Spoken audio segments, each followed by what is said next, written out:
Call చేస్తున్నాము, మీ details ఇవే కదా, ఇంకా ఏంటంటే ఇవి అప్గ్రేడ్ అయినాయి అని చెప్పి అండ్ జస్ట్ పోస్టల్ కోడ్ తీసుకున్నారు మా ఫ్రెండ్ది.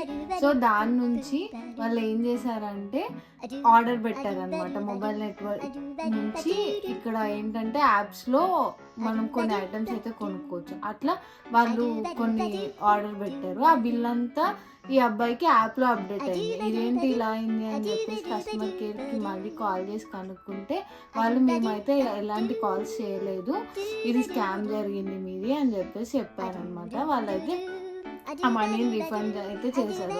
బట్ మళ్ళీ ఆయనకి మళ్ళీ కాల్ వచ్చిందనమాట స్కామర్స్ నుంచి. వచ్చి మళ్ళీ సేమ్ అలానే కాల్ చేశారు అండ్ మళ్ళీ అలా కొన్ని డీటెయిల్స్ వేసుకుని మళ్ళీ ఇంకొక ప్రోడక్ట్ అయితే కొన్నారనమాట ఆయన అకౌంట్ నుంచే. సో ఇంకా డౌట్ వచ్చి మళ్ళీ కస్టమర్ కేర్కి కాల్ చేస్తే మీది